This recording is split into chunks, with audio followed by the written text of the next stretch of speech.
धन्यवाद। आप सबका स्वागत है। आज हमारे साथ डॉक्टर आर.के. सिंह हैं जो लखनऊ से हैं और वो हमसे इनफर्टिलिटी में चर्चा करेंगे।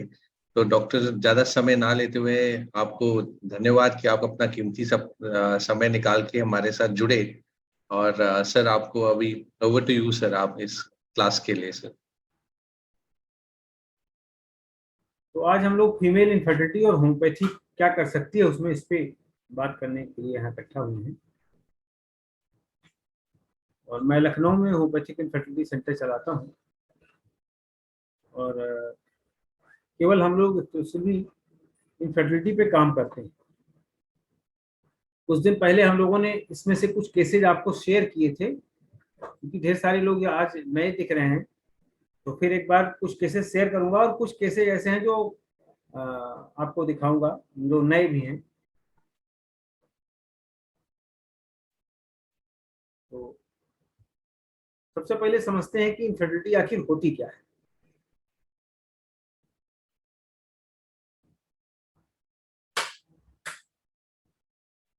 अगर किसी कपल को एक महीने साल तक वो साथ रहते हैं, अनप्रोटेक्टेड सेक्सुअल इंटरकोर्स करते हैं और फिर भी बच्चे नहीं होते हैं, तो हम उनको इनफर्टिलिटी की श्रेणी में रखते हैं। अगर उनकी एज 35 ईयर से ज्यादा है तो 6 मंथ के बाद ही उनको अपना इलाज कराने के बारे में विचार करना चाहिए।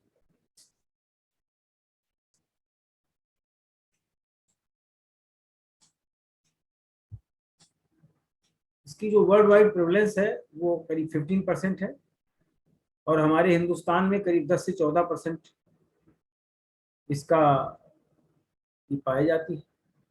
और जो आजकल ढेर सारे सोशल फैक्टर्स हैं, जैसे देर में शादियां होना और स्ट्रेस बहुत ज्यादा बढ़ रहा है, इसके कारण इसकी प्रेवलेंस सोसाइटी के अंदर बढ़ती जा रही है।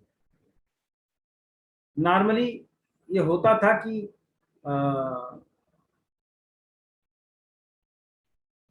होम्योपैथी में लोग बहुत कम आते थे इनफर्टिलिटी के अंदर, क्योंकि बेसिकली केवल एलोपैथी ही इसके लिए मानते थे। और आज भी यह है कि बहुत ढेर सारे लोग शुरुआती दौर में एलोपैथी के पास ही जाते हैं और हमारे पास कम लोग आते हैं, अभी भी कम आते हैं। और हमारे पास तो ऐसे लोग आते हैं जब वो सब तरह से निराश हो जाते हैं, फिर सोचते हैं कि चलो होम्योपैथी में चलते हैं। तो आप लोग को हमारी आवाज आ रही है? हाँ जी सर, आवाज क्लियर आ रही है आपकी। ठीक है, ठीक है। यस सर, क्लियर है। Okay okay.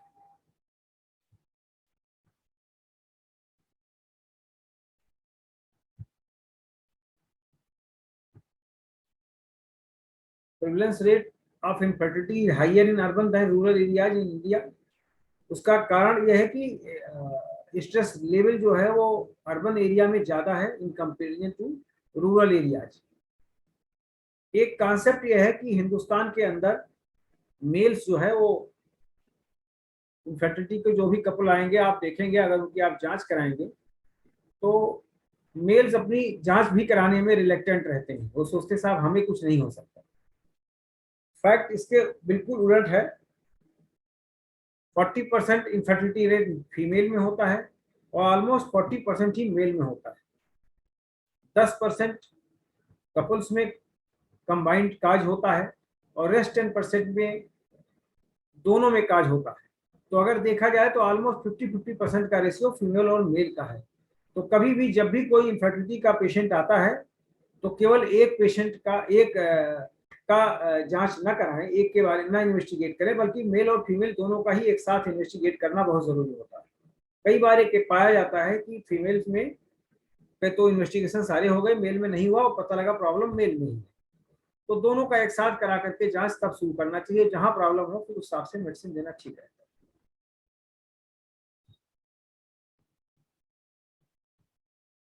हाँ, जैसा कि मैंने कहा, ज्यादातर कॉमन बिलीफ ये है कि मेल्स, ऐसे कई केसेस मेरे पास हैं कि जो मेल्स के साथ ये भी हुआ है कि उन्होंने अपनी जांच ही नहीं करवाई और इवन दूसरी शादी भी कर ली, रीमैरिज भी कर लिया। अब तो खैर ये चीजें बहुत कम है, पर ऐसे केसेस देखे गए हैं कि प्रॉब्लम मेल में थी, उसने फीमेल की खाली जांच कराई, अपनी नहीं कराई। तो इसलिए दोनों का जांच बहुत आवश्यक है। ये प्रेवलेंस रेट की बात मैं कर रहा था, फीमेल में 40, मेल में 40 कंबाइंड 10%, काजा अननोन 10%। अब टाइप्स ऑफ इनफर्टिलिटी जैसा आप सभी जानते हैं, जो कभी भी प्रेग्नेंट ना हुई वो प्राइमरी इनफर्टिलिटी है। अगर सेकेंडरी इनफर्टिलिटी का केस है तो उसमें पहले कोई बच्चा है, उसके बाद कोई बच्चा नहीं हुआ। अब रफली आते हैं कि क्या क्या काजेज हैं इनफर्टिलिटी के फीमेल्स में। ओवेरियन फैक्टर्स में एक तो ओव्यूलेशन डिसफंक्शन हो, डिक्रीज ओवेरियन रिजर्व्स हो, जो कि आजकल बहुत कॉमन है। डिक्रीज ओवेरियन रिजर्व्स हो रहे हैं और कई बार इसका कारण भी नहीं पता लग रहा है कि क्यों इतने जल्दी डिक्रीज हो रहा है। अगर आप देखेंगे तो आजकल मैंने अपनी प्रैक्टिस में जो देखा है कि 28 टू 32 ईयर्स के जो लेडीज हैं उनकी ओवेरियन रिजर्व्स बहुत ज्यादा डाउन पाए गए हैं। कई बार तो एमएच लेवल भी काफी कम पाया गया है, पॉइंट्स में आता है।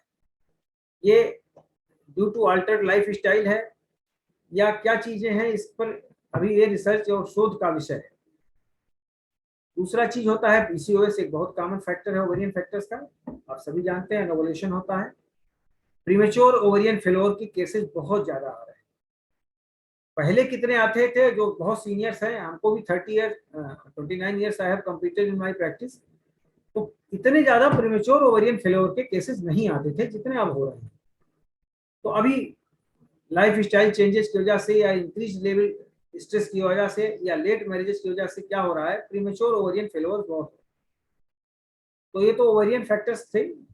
इसके अलावा ट्यूबल फैक्टर्स में हाइड्रोसेल्पिंग्स हो गया। फेलोपियन ट्यूब के केसेस काफी आ रहे हैं। फेलोपियन ट्यूब बंद हो जाना के केसेस बहुत ज्यादा आ रहे हैं। Damaged fallopian tube due to surgery और इन्फेक्शन। आजकल ये पाया गया, खास करके सेकेंडरी जो इनफर्टिलिटी हो रही है उसके केसेज में सिजेरियन सेक्शन ऑलमोस्ट आजकल कॉमन रूल हो गया है। नॉर्मल डिलीवरी बिल्कुल हिंदुस्तान में होना बंद हो गया। अगर आप देखेंगे तो अगर आपका कोई परिचित हो गया आपके घर में भी, तो आप देखेंगे सबकी सिजेरियन सेक्शन हो रखी है। नॉर्मल डिलीवरी एक स्वप्न जैसा है, नॉर्मल डिलीवरी हो ही नहीं रही।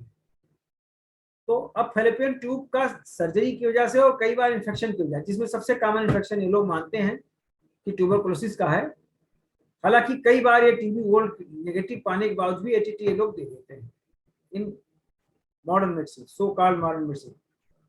यूट्राइन फैक्टर्स भी हैं इनफर्टिलिटी के। Hypoplastic uterus, unicornuate uterus, bicornuate uterus, fibroid हो, खास करके अगर बहुत बड़ा फाइब्राइड हो तो वो भी एक रीजन हो सकता है। Cervical factors, stenosis due to injury, surgery और इन्फेक्शन।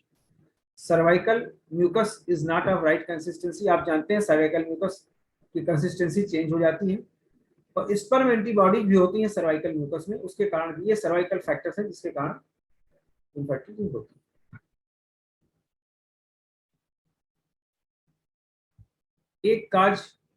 एक सबसे प्रमुख चीज ये है कि ऐसे केसेज जिसके अंदर 10% केसेज के अंदर कोई भी काज पता नहीं लगता है, इन्वेस्टिगेशन बिल्कुल नॉर्मल होता है, फिर भी कपल को बच्चे नहीं हो रहे हैं। और इस केस में मैं कहता हूँ होम्योपैथी से बेस्ट कुछ नहीं। बहुत अच्छे रिस्पॉन्सेज हैं। अगर वो लोग समय से होम्योपैथी की मदद ले लें तो बहुत अच्छा रिस्पॉन्स आ जाता है। अदरवाइज उन्हें तुरंत जो है आईवीएफ के लिए भेज दिया जाता है, जो कि काफी कष्टकर होता है किसी भी कपल के लिए, फाइनेंशियली भी और फिजिकली। ये एक केस है ब्लॉक फेलोपियन ट्यूब का है। ये लखनऊ के बड़े बिजनेसमैन हैं, इनकी बहू है, ये हमारे पास आई थी और करीब 6 साल इनकी शादी का हो गया था। इनको बायलेटरली ब्लॉक फेलोपियन ट्यूब था। इनके जो सिम्टम्स हमने नोट किए थे उसके आधार पर वो बनाया गया था, हम लोगों ने रुब्रिक्स ली थी। तो माइंड में over sensitive, brooding, anxiety for health, consolation, aggravate, irritability, ameliorated by eating, perspiration scanty, menses regular, sleep position side right. ये इनकी टोटलिटी थी जो हम लोगों ने लिया था। इनकी ये रिपोर्ट है, आप इसमें देख पा रहे होंगे, इसमें लिखा हुआ है बायलेटरली ट्यूबल ब्लॉक, दोनों साइड से ट्यूब बंद है, कंप्लीट फेलोपियन ट्यूब ब्लॉकेज है। ये इनका एक्सरे प्लेट है जिसमें आप देख सकते हैं कहीं से भी स्पिल नहीं है।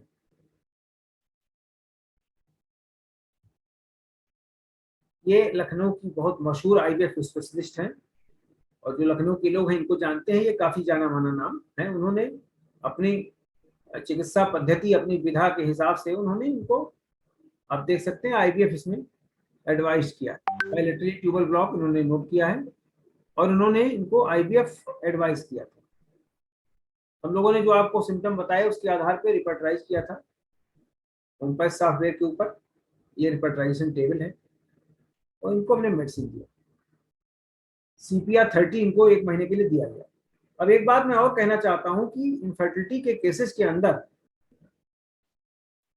मार्ड चेंजेस कुछ खास पता लगते नहीं है। जैसे किसी और सिम्टम में अगर किसी को कोई प्रॉब्लम ऐसी है तो पता लग जाता है कि गैस्ट्रिक ट्रबल है या कुछ ऐसा है, तो तुरंत ही उसके चेंजेस नजर आते हैं। तो मैं ये भी कहूंगा, खासकर हमारे सीनियर्स तो सब जानते ही हैं, पर जो जूनियर्स हैं उनके ये कहूंगा कि अगर आप किसी को भी, पहली चीज तो इस तरह का कोई कमिटमेंट मत करिए, क्योंकि अनप्रिडिक्टेड होता है। ये हम प्रिडिक्ट नहीं कर सकते कि कब प्रेगनेंसी हो जाएगी और कितना टाइम लगेगा। ऐसे केसेस हमारे पास है जहां completely bilaterally blocked fallopian tube के अंदर 1 महीने में ही प्रेगनेंसी हो गई और किसी किसी में 4 महीना, 3 महीना या 6 महीने लग गया। तो किसी भी प्रकार के, जैसे कि खासकर जो नए लोग हैं उनके ऊपर एक प्रेशर बनाते हैं, पेशेंट भी बनाता है कि डॉक्टर साहब कब हम प्रेगनेंसी हो जाएगी। ये बात वो एलोपैथी में भले ही ना कर पाए, पर होम्योपैथी वालों को ये बात बताते जरूर साहब आप ये बताइए कैसे हो पाएगा, हम कब हो जाएंगे प्रेगनेंसी। तो इस तरह का कोई कमिटमेंट देना बेईमानी होगी, मेरे ख्याल से ऐसा करना ठीक नहीं। हाँ, पॉसिबिलिटी है, ये जरूर कहिए, पर उनसे वेट करने को कहिए, टाइम लगता है और ठीक हो जाता है। तो मैंने इनको CPR-30 दिया था और उसके बाद 1 महीने बाद बुलाया, इन्होंने कोई चेंज नोटिस नहीं किया। तो CPR चूंकि बहुत स्ट्रांगली इंडिकेटेड था तो हमने उसकी पोटेंसी बढ़ाया, 3 डोजेज वीकली दिया, फिर 1 महीने के लिए इनको रिपीट किया। इनको थोड़ी इरिटेबिलिटी वगैरह थी जो उन्होंने हमको बताया कि कुछ ठीक है, मेंटली सी फेल्ट बेटर, हालांकि कोई और मार्क्ड सिम्टम नजर नहीं आए। फिर इनको हमने रिपीट किया, कोई सिग्निफिकेंट चेंज नहीं आया। उसके बाद फिर हम लोगों ने इसको इनकी पोटेंसी बढ़ाकर CPR-1M दिया गया। CPR-1M देने के 1 महीने बाद जब ये आई तो इन्होंने रिपोर्ट किया कि हमारी प्रेगनेंसी पॉजिटिव है। तो ये प्रेग्नेंट हो गई थी। फिर हमने इनका ये इनका बीटा ICG जांच कराया, इसमें पॉजिटिव दिखा रहा है जैसा कि आप देख रहे हैं। उसके बाद ये इनकी जांच हमने अल्ट्रासाउंड करवाया, intrauterine early pregnancy corresponding to 6 week 2 days. ये बिल्कुल नॉर्मल प्रेगनेंसी थी। 6 वीक्स के बाद जो नॉर्मल रूटीन में अल्ट्रासाउंड कराया जाता है वो हम लोगों ने कराया था। और बराबर इनकी जो मॉनिटरिंग थी वो हमारे यहाँ हमारे सेंटर पे होती रही है। इसके बाद हमने इनका टीफा कराया था, to rule out any sort of abnormality. तो ये आफ्टर 20 वीक्स कराया जाता है, आप सभी जानते हैं। टीफा कराया था और इसके रिजल्ट्स कंप्लीटली नॉर्मल थे। ये एक बच्ची पैदा हुई जिसको आप देख सकते हैं। ये टोटली बायलेटरली ट्यूबल ब्लॉक का केस था और अभी दे आर हैप्पी कपल्स। ये एक और केस है ब्लॉक फैलोपियन ट्यूब का। ये 36 ईयर लेडी हैं। इनको इनको सेकेंडरी इनफर्टिलिटी हुआ था। जैसा मैंने अभी आपको बताया था कि ढेर सारे केसेस के अंदर जब सर्जरी हो जाती है, इनका जो सीरियन सेक्शन के बाद फैलोपियन ट्यूब ब्लॉक होने के केसेस बहुत ज्यादा बढ़ रहे हैं और caesarean section almost every case में हो रहा है। तो इनको बायलेटरली फिमरियल ब्लॉक हुआ। इनको थोड़ा AMH भी 1.47 था। हाइपोथायराइडिज्म की इनको हिस्ट्री थी और ये एंटी थायराइड ट्रीटमेंट पर एलोपैथी के द्वारा थी, एलोपैथिक मेडिसिन ले रही थी। इनको पास्ट हिस्ट्री में चिकनगुनिया था, 4 साल पहले इनको हुआ था। फादर डायबिटिक थे, मदर डायबिटिक। ये इनका HSG की रिपोर्ट है, देख सकते हैं। बायलेटरल फिमरियल ब्लॉक, दोनों तरफ से फिमरियल साइड से ट्यूब बंद है।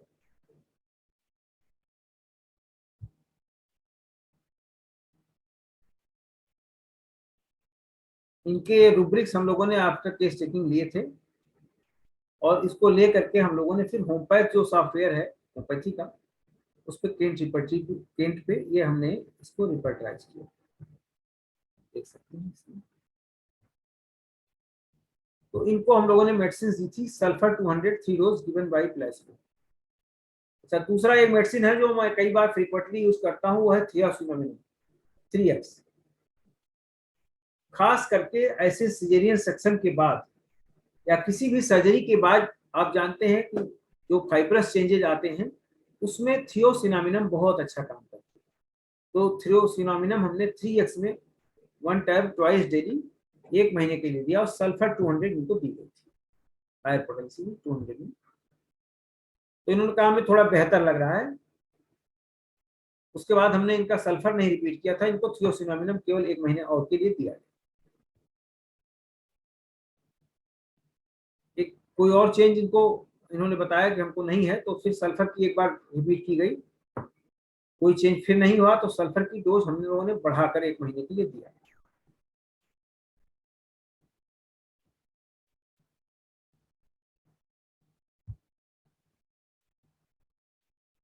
प्रेगनेंसी टेस्ट पॉजिटिव हो गया, बीटा एचसीजी इनका हमने करवा एडवाइस किया कि आप अपना बीटा एचसीजी भी करवा लें। कार्ड टेस्ट पॉजिटिव था, पर हम बीटा एचसीजी भी एक बार हमने कहा कि एक बार हमको डबल श्योर हो जाना चाहिए, तो इसलिए ये बीटा एचसीजी कराया गया। ये आप देख सकते हैं अच्छी वैल्यूज हैं, 66,560 प्रेगनेंसी पॉजिटिव हो गई थी। ये प्रेगनेंसी पॉजिटिव होने के बाद आए, इनके हस्बैंड जो हैं ये NBRI लखनऊ में, national botanical research institute Lucknow में साइंटिस्ट हैं, और ये दोनों हस्बैंड वाइफ हैं। उसके बाद बच्चा पैदा होने के बाद ये हमारे पास लेके आए थे, आप इनकी टेस्टिमोनी भी सुन। ये बताइए कि जैसे बायलैटरली ब्लॉक्ड फैलोपियन ट्यूब थी, दोनों ट्यूब बंद थी और AMH बहुत कम था, जी तो उसमें आपका होम्योपैथी का क्या अनुभव रहा, आपको कैसा लगा? सर, बहुत बढ़िया अनुभव रहा। हम्म, हम लोग तो एलोपैथी करके शायद हार चुके थे। हम लोग वो सिजेरियन के लिए कहा, हम लोगों को रिकमेंड किया था IVF के लिए, लेकिन आपका पता IVF के लिए, हाँ। IVF के लिए रिकमेंड किया था, लेकिन सर फिर परिचित से आपका पता चला तो आपके यहाँ आए, और आपके यहाँ आने के 3-4 महीने के बाद में वाइफ ने कंसीव किया, और देखिए आज की डेट में 2 महीने का हमारे सुंदर बेटा है। बहुत सर बढ़िया। इसके लिए आपको बहुत बहुत धन्यवाद देते हैं हम। और वास्तव में होम्योपैथी को मैं बहुत दिल से मानने लगा हूँ अब, क्योंकि शायद एलोपैथी ना जो कर दिखाई वो होम्योपैथी ने कर दिखाया, और आज हम लोगों की गोद में एक बच्चा है। तो सर इसके लिए मैं आपको भी धन्यवाद देता हूँ सर। बस धन्यवाद। बहुत बहुत धन्यवाद। मैडम आपको कैसा लग रहा है? मुझे तो बहुत ही ज़्यादा खुशी हो रही है। मैं तो बहुत परेशान हो गई थी इधर उधर भागते भागते। उसके बाद मेरी भाभी ने बताया कि वहाँ दिखाइए डॉक्टर RK सिंह के यहाँ, तो मैं यहाँ पे आई और मेरा ट्रीटमेंट उन्होंने किया। आप टेस्ट ट्यूब पे ना जाकर होम्योपैथी में आई? जी टेस्ट ट्यूब पे लग जाकर के होम्योपैथी में आई। चलिए, बहुत बढ़िया, ईश्वर की बहुत दया है। बाकी तो होम्योपैथी का कमाल आप देख ही रही हैं। इसके लिए मैं आपको बहुत धन्यवाद बोलना बहुत चाहती हूँ। बहुत धन्यवाद। ठीक है।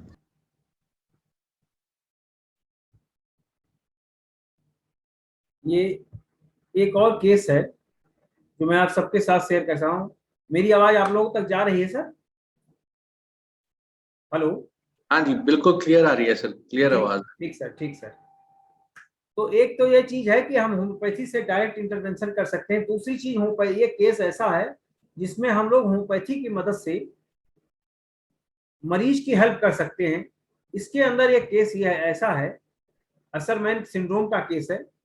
इसके अंदर पूरा यूट्रस खराब हो गया था मरीज का, उसकी मेंसेस भी बंद हो गए थे, और उनको एडवाइस कर दिया गया था कि आपके बच्चे नहीं हो सकते हैं और आप को अडॉप्ट करना होगा, या आप अडॉप्ट कर लीजिए बच्चे को या सरोगेसी में जाइए। एसरमैन सिंड्रोम जैसा कि आप सभी जानते हैं अनकॉमन एक्वायर्ड गायनेकोलॉजिकल डिसऑर्डर है, और इसके कैरेक्टरिस्टिक्स है bands of scar tissues, fibrous tissues inside uterus or endocervix. तो अक्सर सिजेरियन सेक्शन या इन्फेक्शन के बाद ये हो जाता है। डिपेंड करता है कि इसकी डिग्री क्या है। कई बार अगर कम हुआ तो बहुत ज्यादा इफेक्ट नहीं करता है, लेकिन इस केस के अंदर बहुत ज्यादा सीवियर था। इसमें देखिए जैसे होता है कि एडिशंस हो जाते हैं, अब्लिटरेशन हो जाता है कैविटी का, इस केस में भी ऐसा था जैसे जो केस में अभी आपको दिखाने जा रहा हूँ। सर्वाइकल एडिशंस भी है, हो जाते हैं, और in many cases front end back wall of uterus stick together, जो हमारे केस के अंदर भी है। अगर छोटे एडिशंस हैं तो बहुत दिक्कत नहीं करता, लेकिन हमारे जो हम केस आपको इससे संबंधित दिखाने जा रहे हैं उसमें ये है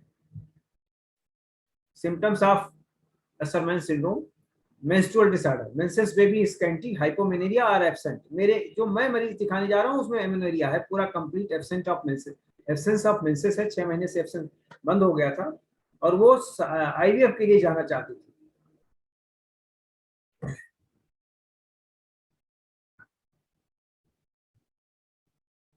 इसके कारण इनफर्टिलिटी हो सकती है, मिसकैरेज हो सकता है, पुअर इम्प्लांटेशन आफ्टर आईवीएफ हो सकता है। अगर आईवीएफ के लिए भी जा रहे हैं तो इम्प्लांटेशन अच्छा ना हो, ये संभव है। प्री टर्म लेबर हो सकता है, आईवीआर हो सकता है, प्लेसेंटा प्रेविया, प्लेसेंटा एसेरेटा, ये सब चीजें हैं जो असरमैन सिंड्रोम के कारण हो सकती है। कन्वेंशनली जो मॉडर्न मेडिसिन में होता है, सर्जरी करते हैं लोग, डीएनसी करते हैं, या कभी अगर हिस्टेक्टमी भी कर सकते हैं, पीआरपी थेरेपी करते हैं। लेकिन एक इनफर्टाइल कपल के लिए ये सारे ऑप्शंस बहुत टेढ़े हैं, और ज्यादातर ये पीआरपी अभी रिसेंट थेरेपी है, और इसके क्या इफेक्ट है क्या नहीं है पता नहीं है मुझे ज्यादा। ये एक केस है, ये दोनों एडवोकेट्स हैं। Unfortunately male is no more, Covid में बेचारे की डेथ हो गई। तो ये 36 ईयर लेडी थी, और ये सेकेंडरी इनफर्टिलिटी का मामला था। इनके एक बेटी थी, और ये चाहते थे कि एक बच्चा कम से कम और हो, क्योंकि मेरा एक बच्चा बोर होता है। This is very common sense, और बहुत से लोग ऐसे आते हैं कि वो चाहते हैं कि एक बच्चा हमारे है, लेकिन एक बच्चे को पालना बड़ा मुश्किल हो जाता है, 2 बच्चे होते हैं तो अच्छा होता है, तो वो इसलिए मेरे पास आए। इनका पूरी केस टेकिंग करने के बाद ये इनकी रूब्रिक्स थी, जो हम लोगों ने इनकी रूब्रिक्स ली। इनकी जो हिस्टोस्कोपिक इन्वेस्टिगेशंस है इसमें आपको दिख रही हैं, थोड़ा बड़ा कर देता हूँ। इसकी जो सर्विक्स था स्टेनोस था, ट्यूबुलर यूट्रस हो गया था, यूट्राइन कैविटी ट्यूबुलर हो गई थी, और dense uterine adhesions present in uterine cavity. Post ostia seen pulled up, जो फैलोपियन ट्यूब के आस्टिया थे वो पुल्ड अप थे, और एडहेजन्स बहुत डेंस थे यूट्राइन कैविटी में। इनका ये कहना था कि आपके इसमें, आपका नेक्स्ट स्लाइड में आप देखेंगे तो उनका कहना था कि जैसे मकड़ी का जाला होता है, आप देखें डेंस एडहेजन्स इन यूट्राइन कैविटी, ये दोनों जो अस्टिया हैं पुल्ड अप थे, और पूरी कैविटी जो थी यूट्रस की वो डिस्टॉर्टेड थी, ट्यूबुलर हो गई थी। इसके कारण इनका मेंसेस भी बंद हो गया। तो जैसा आपको मैंने बताया रूब्रिक्स फॉर रिपर्टराइजेशन, ये हम लोगों ने जो इनकी केस टेकिंग के बाद ये रूब्रिक्स बनाई थी, फिर इसको रिपर्टराइज किया होमपैथ सॉफ्टवेयर के हेल्प से, हमने इसको रिपर्टराइज किया। रिपर्टराइज करने के बाद इनको ये मेडिसिन दी गई, इनको पल्स्टिलावनियम 3 डोज दी गई, और फिर थियोसिनोमिनम 3x थ्राइस डेली दिया गया 1 मंथ के लिए। मैंने जैसा आपको कहा कि ये मेडिसिन कई बार मैं देता हूँ, इनके रिस्पांस बहुत अच्छे होते हैं, आप लोग भी जरूर ट्राई करें।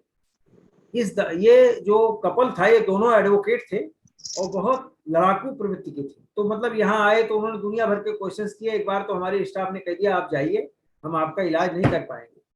फिर बाद में मेरे पास आए, रिक्वेस्ट करने लगे, नहीं तो मैंने इनको मेडिसिन दिलाई। तो दवा ले जाने के 10 दिन के बाद इन्होंने मुझे रिपोर्ट किया कि सर मेंसेस जो है वो आगे शुरू हो गया है और बहुत अच्छा लग रहा है। तो हमने इनको फिर मेडिसिन इनकी रिपीट की।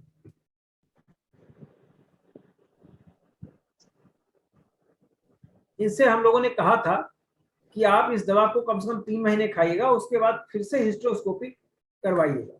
पहले आपने इनकी हिस्टोस्कोपी का जो रिपोर्ट थी आपको हमने दिखाया था, लेकिन चूंकि ये बेचैन बहुत थे और वो होम्योपैथी को पूरा आजमाना चाहते थे। दुर्भाग्य है कि होम्योपैथी को लोग ज्यादा आजमाना चाहते हैं और होम्योपैथी की बात पर यकीन ना करके पहले तो रिपोर्ट ही देखना चाहते हैं कि आखिर इसमें हो क्या रहा है। तो उनको खैर वो फिर उसी डॉक्टर के पास गए और उन्होंने कहा हिस्टोस्कोपी करवा लिया 2 महीने के बाद। 2 महीने के बाद हिस्टोस्कोपी करवाने के बाद आप सर इनकी रिपोर्ट देखिए। Post treatment normal hysteroscopic examination. आप देखिए sir, endometrial cavity normal, both tubal openings are visualized, normal hysteroscopic examination. तो ये रिपोर्ट थी आफ्टर 2 months ओनली।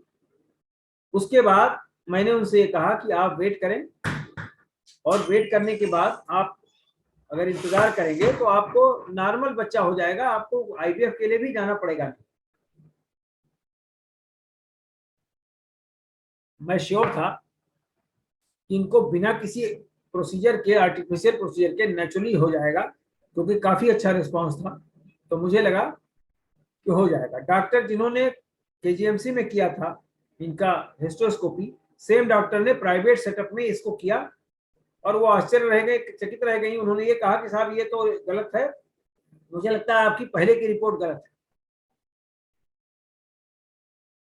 तो आपने ये कहानी बहुत सुनी होगी, एलोपैथिक डॉक्टर्स यही बता देते हैं कि साहब ये संभव नहीं है, ये तो कुछ गलती हो गई होगी। कई बार हमारे ब्लॉक ट्यूबल के केसेस जो हैं, ढेरों केस हैं अब तो शुरुआती दौर में तो 2-4 ये कह देते थे कि नहीं नहीं कभी कभी ऐसे ही प्रेगनेंसी हो जाती है। तो मरीजों ने कई पूछा कि अगर हो जाती है तो why you are referring for IVF, आप आईवीएफ के लिए क्यों रिफर करते? तो इस बात का कोई जवाब उनके पास नहीं होता। तो ये तो खैर एक केस आपको जो मैंने बताया, ये केस था जिसमें हम उनको एज ए होम्योपैथ हेल्प कर पाए। इसके बाद ये मरीज आईवीएफ के लिए गया और इनका आईवीएफ हुआ सक्सेसफुली, और इनके 2 ट्विंस बेटे हुए, दोनों हैं मेरे पास, वो उसको लेके आए थे। 2 बेटे हैं इनके आईवीएफ से। ये एक केस है पीसीओएस का केस। ये संजय गांधी एसजीपीजीआई लखनऊ में इलाज चल रहा था इनका। ये बैंकर है थी, और 4 साल पहले इनकी शादी हुई थी। एसजीपीजीआई लखनऊ से इनका इलाज चल रहा था। इनके फेस पे बाल थे, मुहासे थे, स्कैंटीमेंसेस था, जैसा कि एक टिपिकल पिक्चर होता है पीसीओएस का, वो इनके था। इसके अलावा इनका लेफ्ट जो फैलोपियन ट्यूब था वो भी फिम्ब्रियल एंड पे बंद था, जिसके लिए इनकी हाइड्रोट्यूबेशन भी की गई थी फैलोपियन ट्यूब ओपन करने के लिए। आप जानते होंगे हमारे पास जो भी केसेज आते हैं सबका हाइड्रोट्यूबेशन किया जाता है, सब हाइड्रोट्यूबेशन किए जाते हैं। क्या इसका रिस्पॉन्स है पता नहीं, फिलहाल हमारे पास जो आते हैं सबके बंद ही होते हैं। इसके अलावा एक रिचुअल, जैसे रिचुअल होता है तमाम धर्मों में, कोई भी पूजा पाठ किया जाए तो उसके अंदर कोई रिचुअल्स होते हैं, इस टाइप जैसे रिचुअल हो गया है कि हर मरीज को जिसका फैलोपियन ट्यूब बंद है उसको ये लोग एटीटी जरूर देते हैं। गोल्ड पॉजिटिव आया या टीबी गोल्ड पॉजिटिव आया या नहीं आया, बोथ केसेस के अंदर जरूर दे देते हैं। एक बार 6 महीना उसको एटीटी खिला देते हैं और उसका पूरा काम लगा देते हैं, उसका लीवर और सब चीजें बैठ जाए, लेकिन दे जरूर देते हैं, भले खुले न खुले। मोस्ट ऑफ द केसेस के अंदर फैलोपियन ट्यूब नहीं खुलती है, लेकिन सिस्टम है, तो इनको भी हाइड्रोट्यूबेशन किया गया। ये इनका एचएसजी रिपोर्ट है। लेफ्ट ट्यूब फिम्ब्रियल ब्लॉक है, राइट ट्यूब पेटेंट है। ये एसजीपीजीआई की रिपोर्ट है जिसमें इन्होंने पीसीओएस, आप देख रहे होंगे, डायग्नोज किया है। ये इन्होंने पीसीओएस वहां पे डायग्नोज किया।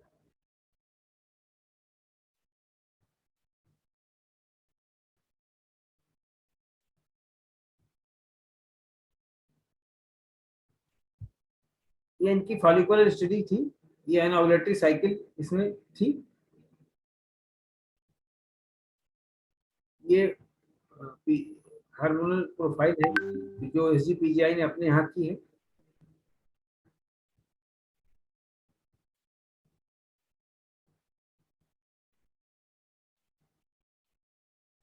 एक ये कॉमन चीज है, इन्होंने ये बताया कि मेरी माँ को भी ये प्रॉब्लम थी।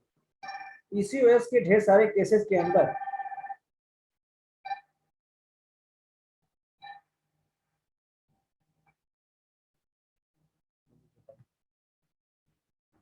पीसीओएस के ढेर सारे केसेज में फैमिली हिस्ट्री होती है, तो हम लोगों को इस बात पे ध्यान देना चाहिए कि फैमिली हिस्ट्री है या नहीं है।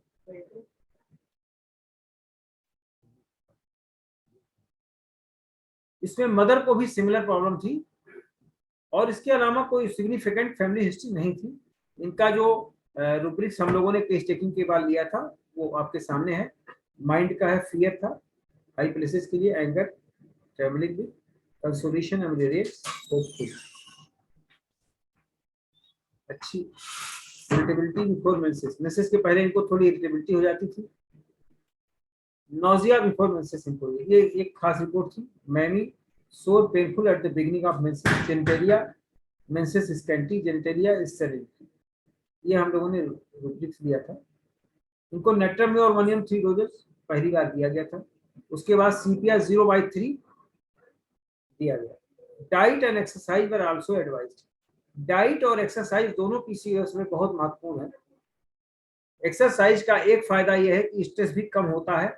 इसके अलावा आप जानते हैं कि वेट गेन इसके अंदर नुकसान करता है, इसके अंदर हार्मोनल डिसबैलेंसेस बढ़ जाते हैं अगर वेट गेन होता है तो इसलिए, और डाइट, नेचुरल डाइट लें, फ्रेश कुक्ड फूड, ये सब चीजें जो आप सभी जानते हैं, ये एडवाइस करना बहुत जरूरी है, तो इनको ये सब हम लोगों ने एडवाइस किया।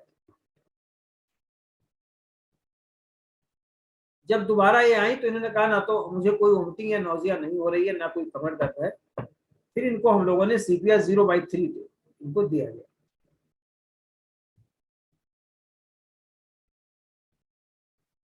थर्ड विजिट में ये जब आई तो इनको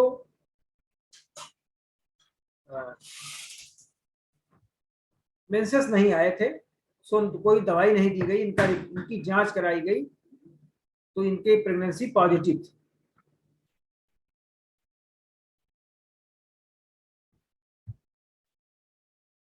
single live intrauterine foetus 7 weeks, 7 weeks के बाद जो अल्ट्रासाउंड इनका हुआ है वो आपके सामने स्क्रीन पर है। Healthy single intrauterine live foetus of 7 weeks 4 days, ये इनका अल्ट्रासाउंड है।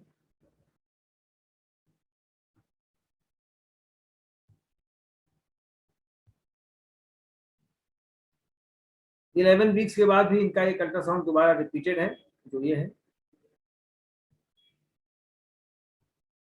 ये पेशेंट है,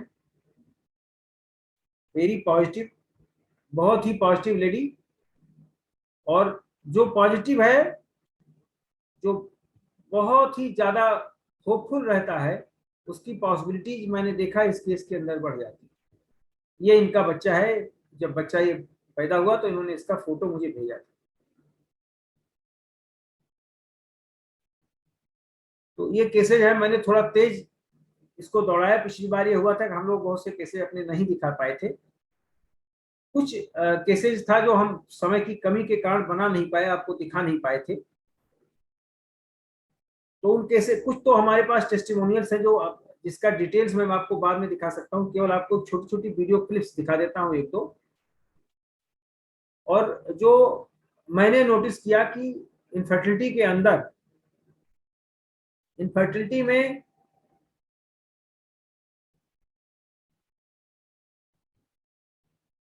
अगर आदमी स्ट्रेस को कंट्रोल कर पाता है तो उसके बहुत ही पॉजिटिव रिजल्ट आते हैं। कई बार होता है सोशल प्रेशर, फैमिली प्रेशर, ये सब जो चीजें मिल करके उस तनाव को इतना बढ़ा देते हैं कि इसके कारण हार्मोनल डिसबैलेंस और ज्यादा बढ़ जाता है और possibility of getting success becomes less, कम सफलता मिलने की संभावना हो जाती है। कुछ और केसेज हैं इसमें फुल्ली ये पूरी तरह से केस हम तैयार नहीं कर पाए क्योंकि हमारे पास समय की कमी थे, तो टेस्टिमोनियल के तौर पर केवल वीडियोज हैं। नेक्स्ट कभी मीटिंग में इसको हम फिर से पूरा केस आपको दिखाएंगे, और भी ढेर सारे केसेज हैं, कभी फिर जरूर जुड़ेंगे। अभी एक आपको एक वीडियो दिखाते हैं। ये एक रिकरेंट एबॉर्शन का केस है, इनको 3-4 एबॉर्शन हो चुके थे, उसके बाद ये होम्योपैथी में। सुने आप।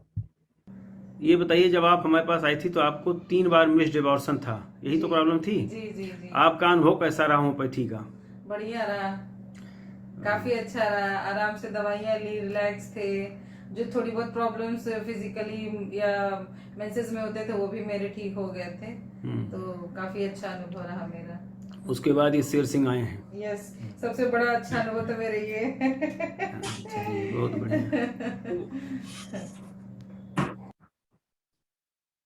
ये एक केस था, इसकी डिटेल्स मैं आपको शेयर करूंगा। एक और बहुत मजेदार केस था, लेकिन बाई द वे मैं ढूंढ रहा था, मुझे मिल नहीं रहा था। अक्सर ये कहा जाता है कि अगर एक कॉमन धारणा है भारत में, खास करके लोग कहते हैं कि अगर बहुत मोटी महिला हो तो उसको प्रेगनेंसी होने की पॉसिबिलिटी कम है। मेरे पास एक सेकेंडरी इनफर्टिलिटी का पेशेंट है जिसमें फीमेल 100 kg की थी, वो प्रेग्नेंट थी।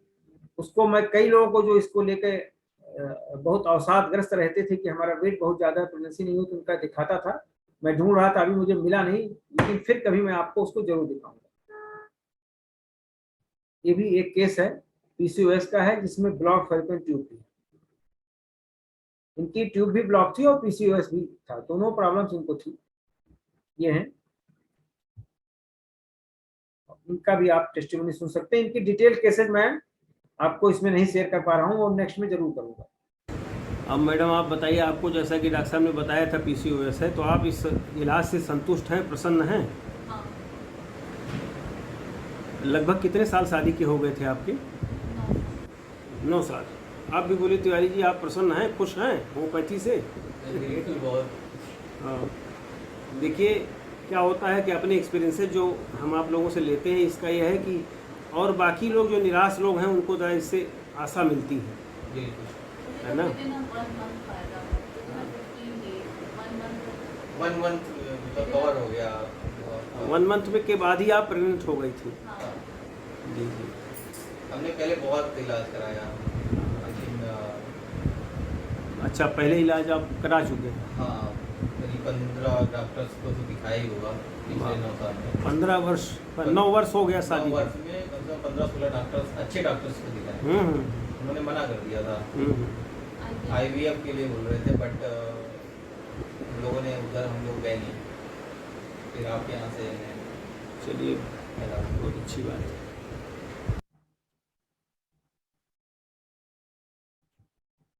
ये कुछ केसेस थे जो हमने आपको दिखाए, और भी अवसर मिला तो फिर कभी आपसे रूबरू होंगे, आपको और भी केसेस दिखाना पसंद करूंगा। जो कुछ इंपॉर्टेंट पॉइंट है जो मैंने नोटिस किया अपनी प्रैक्टिस में, कि स्ट्रेस एक बहुत बड़ा कारण बनता जा रहा है और मेन ऑब्स्टिकल है इनफर्टिलिटी के क्योर में। जब स्ट्रेस का बहुत सा रूप हो सकता है, हाइड्रा हेडेज है कह सकते हैं, रावण के सिर की तरह इसके सिर हैं, तो इसका कोई जो स्ट्रेस है उसके ढेर सारे टाइप है। खास करके इनफर्टिलिटी को लेकर बनने वाला जो सोशल स्ट्रेस होता है, फैमिली का प्रेशर होता है, वो बहुत बड़ा ऑब्स्टिकल है इनफर्टिलिटी में। तो जब तक थोड़ा सा आप काउंसलिंग नहीं करेंगे और पेशेंट को ये समझाएंगे नहीं कि स्ट्रेस से बचना बहुत जरूरी है, तो सफलता मिलने की पॉसिबिलिटीज कम रहती है। सबसे प्रथम काम तो हम लोगों का ये भी होता है कि दवा के साथ साथ मरीज को एक काउंसलिंग जरूर दें कि वो स्ट्रेस से बचे। अगर वो स्ट्रेस में फंसा हुआ है तो फिर दिक्कत फंसती है। दूसरी चीज, एक सोशल जो चेंजेस आ रहे हैं हमारे हिंदुस्तान में, वो चेंज आ रहा है कि करियर को लेकर लड़के और लड़कियां दोनों बहुत ही ज्यादा सतर्क हैं। तो शादी बहुत लेट एज में हो रही है। जैसा कि पहले, अभी अगर आप 20 साल 25 साल पहले जाएंगे, और जो सीनियर्स हैं सब समझ इस चीज को देखे होंगे, तो शादियां 20 से 25 की एज में हो जाती थी। अभी क्या हो रहा है कि शादी 30 प्लस में ही हो रही है। और आप ये जानते हैं कि जैसे जैसे एज बढ़ती है तो फर्टिलिटी कम होती जाती है। एक नॉन फैक्टर्स है, 30 के बियॉन्ड जैसे ही एज 30 से ऊपर जाती है तो जो फर्टिलिटी रेट है वो डाउन होती चली जाती है। तो सबसे बेस्ट जो माना गया है कि फर्टिलिटी रेट है वो 25 to 30 ईयर्स है। और 25 ईयर्स की एज में आज की डेट में शादियां बहुत कम हो रही हैं।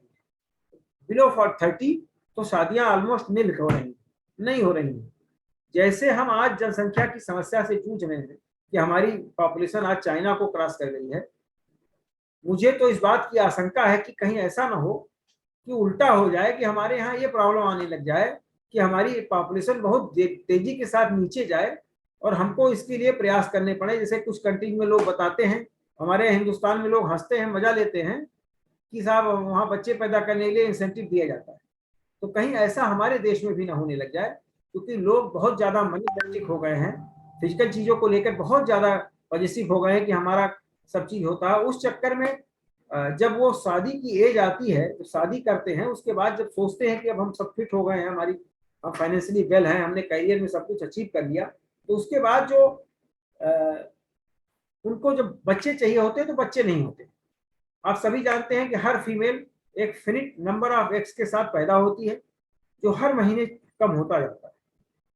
जैसे जैसे एज बढ़ती जाती, नंबर ऑफ एग्स कम हो जाएंगे, क्वालिटी ऑफ एग्स कम हो जाएंगे। इसलिए जैसे ही एज बढ़ेगी तो प्रेगनेंसी की संभावनाएं बिल्कुल कम होती चली जाती। इसके अलावा लाइफ स्टाइल चेंज होने के कारण प्रीमेच्योर, आपको जैसा मैंने बताया, ओवेरियन फेलोर होना, समय से पहले ही कई बार हम देखते हैं, अगर एएमएच का सर्वे करें तो पॉइंट्स में एएमएच की रिपोर्ट आ रही है।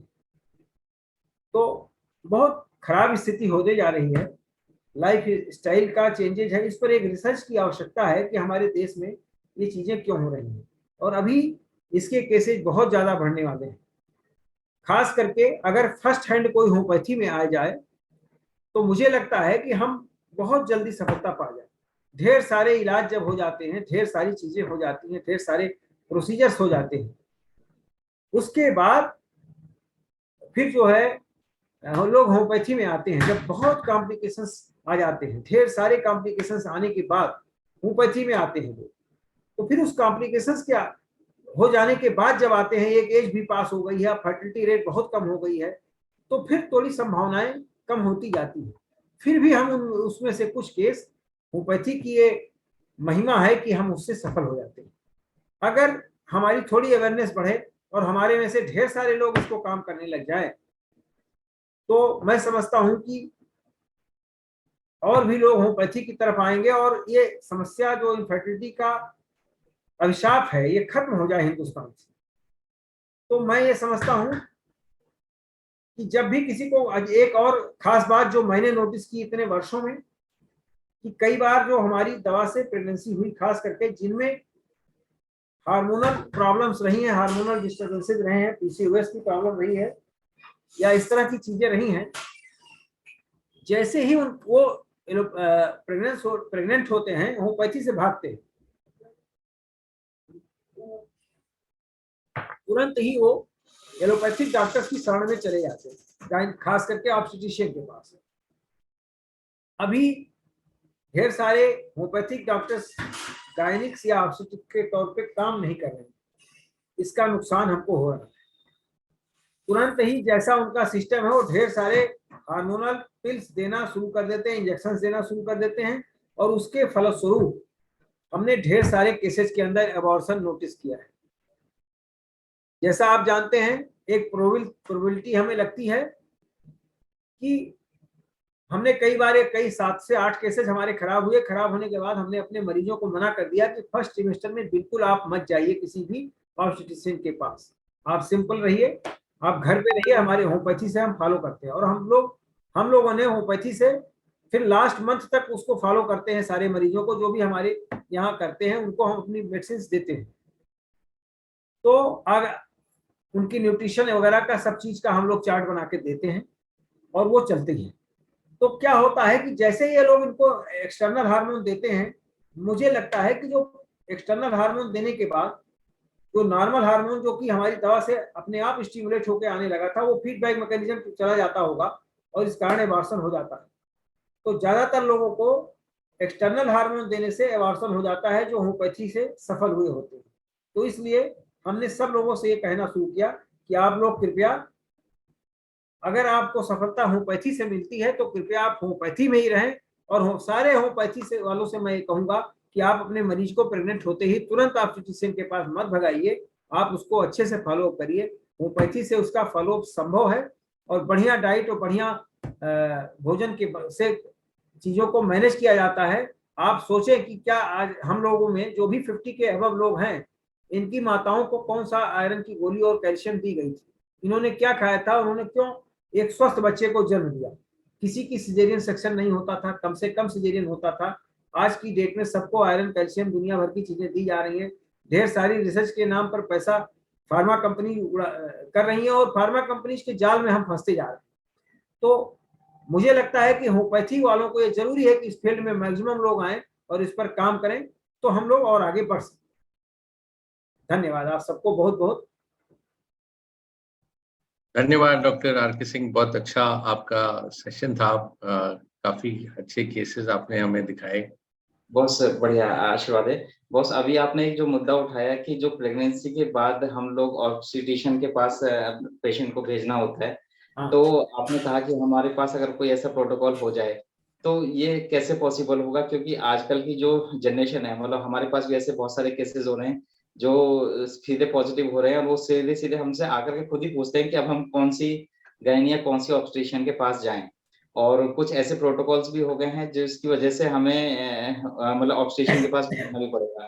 तो हम इसको कैसे करेक्ट करें? और मतलब मैंने ये भी देखा है कि पेशेंट जैसी प्रेगनेंसी आ जाती है तो वो खुद अपने आप मैनिपुलेट हो जाता है, पता नहीं कैसे। ये बिल्कुल आपने सही आप कह रहे हैं, बहुत करेक्ट और बहुत प्रैक्टिकल बात आपने बताई। ये हम लोग साथ भी दिक्कत हो रही है यार दीपक, और ये दिक्कतें बहुत हैं।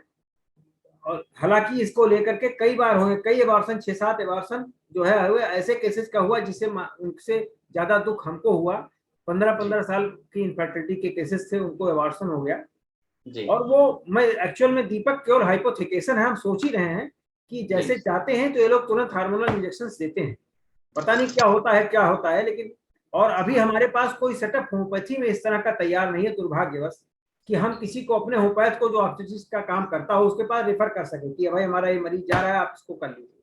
और होपफुली उम्मीद करते हैं कि कोई करेगा।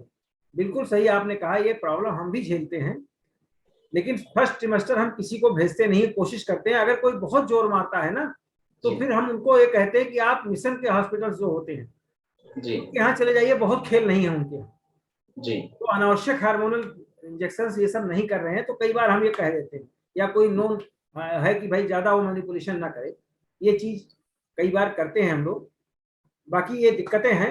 और इससे एक परेशानी और भी ये हो रही है कि सर जो एबॉर्शन हो भी रहे हैं, मतलब हमारे साथ तो सिर्फ 2 केसेस में ऐसा हुआ जिनका था कि 4th मंथ पे एबॉर्शन हो गया, जबकि हमने उनको बोला था कि आपको थायराइड की कोई दवाई नहीं लेनी है। और उनको जो थायराइड लेवल था वो भी बहुत ज्यादा था नहीं, मतलब 5.58 समथिंग ऐसे था, तब भी उन्होंने थायराइड एलोपैथिक दवाई शुरू कर दी।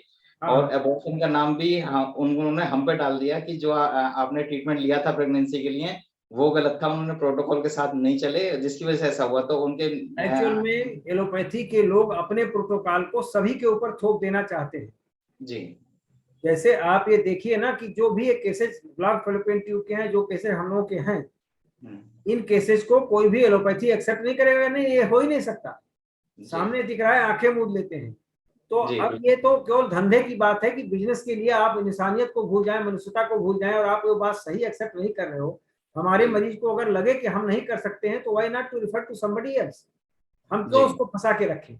लेकिन ये धंधे की बात उनकी आती है, इसलिए ऐसा होता है। बाकी उम्मीद करते हैं कि हमारे में से कुछ ऑब्स्टेट्रिशियन भी पैदा हो कि हम उनके पास बच्चे पैदा कराने के लिए भेज सकें, कम से कम हमारे साथ खेल नहीं हो, ये ना कहें कि साहब वो 35 हो गया। एबॉर्शन होने के दूसरे कारण होंगे दीपक, इसका कारण ये नहीं है। लेकिन अब ब्लेम करना है तो होम्योपैथी को ब्लेम करना बड़ा आसान काम रहता है। वो ये नहीं बताएंगे कि हमने हाइड्रोटिबेशन जो किया, इतने लोगों को हाइड्रोटिबेशन, आपके पास भी केस आते हैं, आप भी अच्छे इस मामले में काम कर रहे हो, आप देखते हो हाइड्रोटिबेशन का क्या रिजल्ट है, एटीटी का क्या रिजल्ट है, उसके नेगेटिव इफेक्ट क्या है, वो खूब ढेर सारे हैं, वो आपको सबको मालूम है। लेकिन एक रूटीन में जैसे पूजा करते समय ओम गणेशाय नमः कर देते हैं, ऐसे ये कर रहे हैं। कोई इसका कई बार तो टीबी गोल्ड पॉजिटिव आए बगैर टीटी नहीं देना चाहिए, लेकिन फिर भी दे रहे हैं। तो क्या कर सकते हैं, ये चल ही रहा है सिस्टम।